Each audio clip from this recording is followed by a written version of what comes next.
Hey guys, this is Zion from the Triple Threat Artist, and I'm at the beach in Oregon, and it is beautiful here. The smoke has dissipated somewhat, well, quite a bit actually. It's actually very, very, very nice, and I'm on vacation.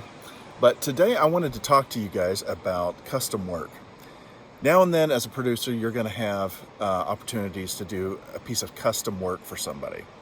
So what do I mean by that? That means somebody's going to come to you and say, hey, instead of pitching me something you've already made, would you be interested in actually creating a piece of content, a song, or producing something, or writing something for this spot? That might be a brief, that might be a commercial, that might be whatever it is. And so now and then that happens, and it all depends on the price. It depends on whether or not I think I could do it, for me to even go after it, but sometimes I do. And this weekend I got approached about creating a piece of music for a podcast, which is really interesting. I've never had that before. So they need something for the beginning of a podcast, and then little stingers in between, and then an outro as well. So I had to create a piece of music. So they gave a bunch of references. They gave different songs, and one of the songs is by an artist named Michael. Starts with a K. He's an incredible artist. He's one of the best artists right now. I'll put the link in the description, but I'm going to just call him Michael. He is the one, if you're familiar with the show Big Little Lies, he did that song that is the intro for that song. I don't think that was a custom piece of work. I think that song was already out, and that show chose that song as their intro. And it's a fantastic song. I think this guy is one of the best artists right now of all time. I think he's phenomenal. And again, I'll put the link below. But they had referenced a couple songs of his as what they're kind of looking for. So I wanted to talk to you guys about 3 lessons or tips for doing custom work that might be helpful to you. Number 1 is capturing the emotion. Oftentimes when a client says, hey, we like this song, what they're saying is we like the emotion of the song. We like the way this song makes us feel. And that is vitally important, because it doesn't necessarily mean they want the exact instruments or the exact tempo or exact whatever. They're looking for the emotion.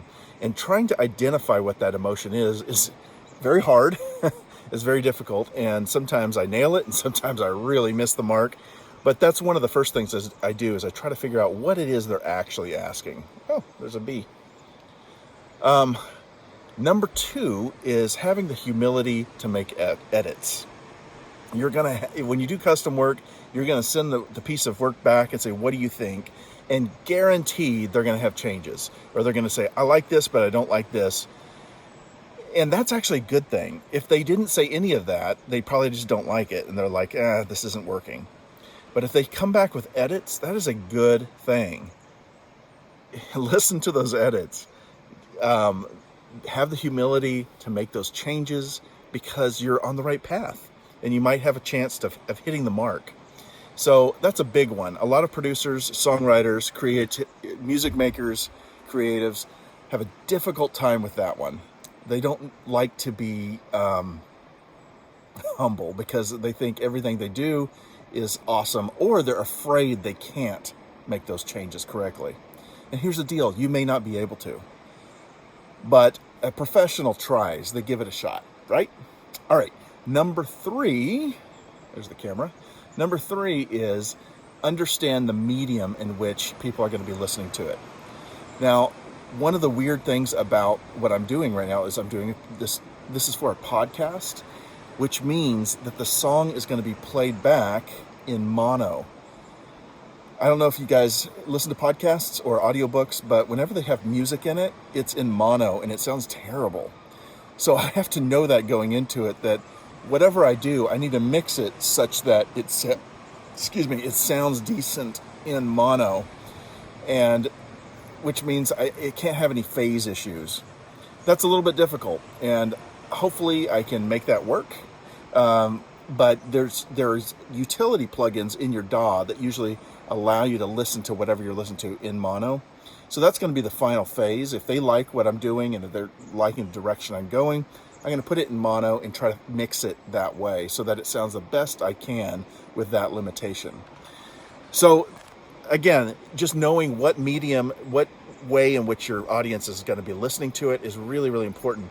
If the custom piece of music is for a commercial, you want to know how it needs to start right away, right? Because commercials, they don't have much time. If it's for to be played in a club or something like that, you want to make sure that bass is really nice and round and works really well on subwoofers. Just knowing the kind of medium that your audience is going to be listening to is super important. All right, so again, as a recap, the first one was knowing the emotion of the track you're going after for a custom piece of music. The second one was having the humility to make edits. And the third one is knowing the medium in which it's going to be played back on. Those are my tips for a custom piece of content. This is Zion at Triple Threat Artist. I'm going to be posting more videos like this that are just talking about the philosophy and my thoughts about making music. Myself and Josh Doyle, who's my collaborator, co-business partner over at the Triple Threat Artist. We're going to be making more videos like this. I hope you like it. And if you have any questions, put it in the comments below. And come check us out at the Triple Threat Artist. All right, signing off. Bye.